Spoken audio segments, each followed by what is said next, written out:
Alright, so today we're going to be talking about the Nintendo Switch Online Expansion Pack, specifically the 64 part of the expansion pack. So, first thing I noticed was with Yoshi, Mario, whatnot, there was some input delay.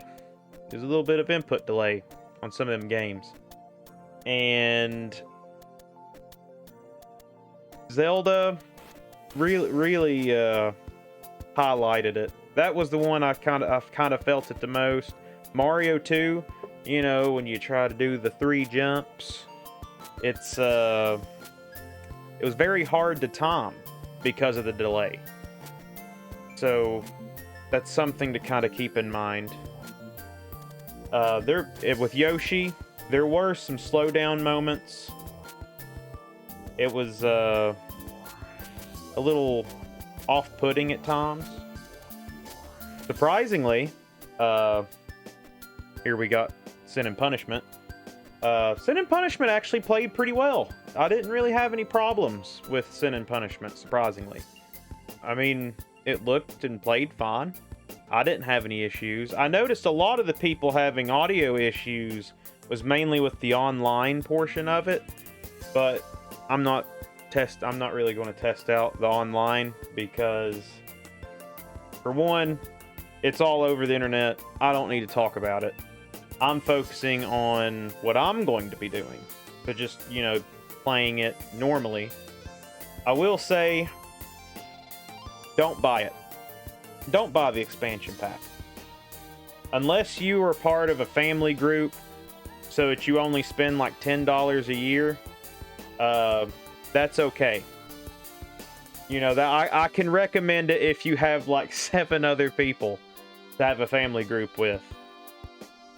If you're buying it and you're up by yourself and you're not doing any, don't spend the $50. Especially not right now. Wait. It's got some issues. It's like this. The 64 is like the main big hitter, and there's some issues. And the games that have the issues are the first-party games. Like I said, Sin and Punishment's fine. I didn't really notice any problem with Sin and Punishment. With Star Fox, that was the game I kind of noticed a pretty decent amount of slowdown. It was kind of weird. It's kind of sad, really.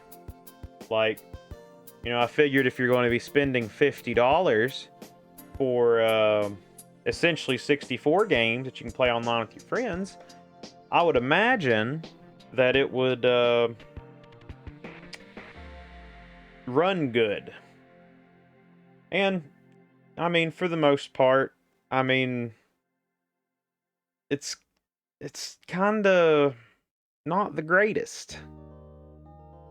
Mario 64, what I got playing on right here, it's kind of got some issues. It's kind of sad.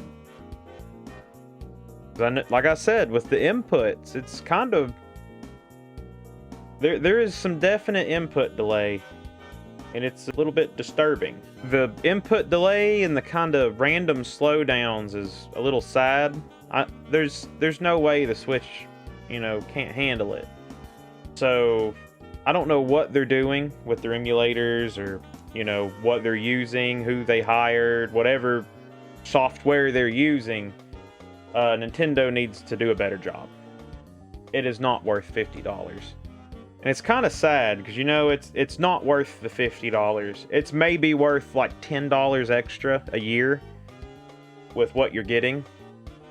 The Genesis games, there's some good Genesis games, but with the what they have going with the 64, it's honestly kind of sad because there's some slowdowns and there's some input delays. Surprisingly, Winback, that was the game that I didn't really experience any slowdowns or anything of the sort. It actually played pretty smooth. Now, Mario Tennis, I noticed that that was another game that had some weird input delay. And you're going to kind of see it where I hit it, but it just never comes out. Like right there. Like, I don't understand what's going on with the input delay. It's a little disappointing. Mario Kart, I heard some issues with some Mario Kart stuff. I haven't run into it, where they were talking about if you need to save, you need to put in the expansion pack, you know, to where you can save, like the little memory card. I heard that was an issue. It's honestly surprising that Nintendo just decided to release this as is. It's sad. Because there's a pretty decent amount of issues. The slowdown is the biggest one for me. Like, that's... The slowdown and the input delays are... For me, it breaks the... Not immersion, kinda immersion. It breaks the fun that you're having. And it's sad. So, one of the biggest problems for me is the stuttering. And right here, you're going to see a prime example of it. The input delay.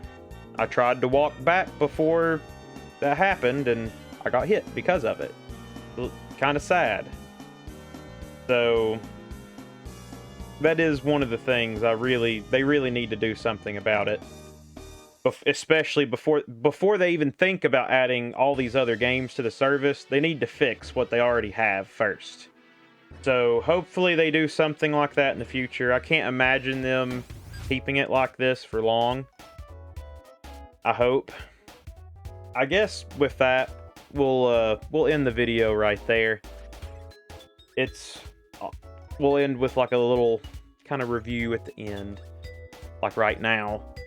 There's some work that needs to be done. There's some definite work that needs to be done. Like, I'm sounding like a broken record, but it's sad. So hopefully in the future we'll see some improvements, because I really want to play 64 games, you know, on my Switch. Hopefully they add more stuff, not just 64 and Genesis games, but they need to do a lot more to make it worth $50. It's pathetic. So, with that, make sure to check us out on our website, twodudesgaming.com. Check out our Facebook, our Twitter, our Instagram, and all the other social media stuff. We're all there. It's all there. I love saying that. So, I'll see you in the next video, and goodbye.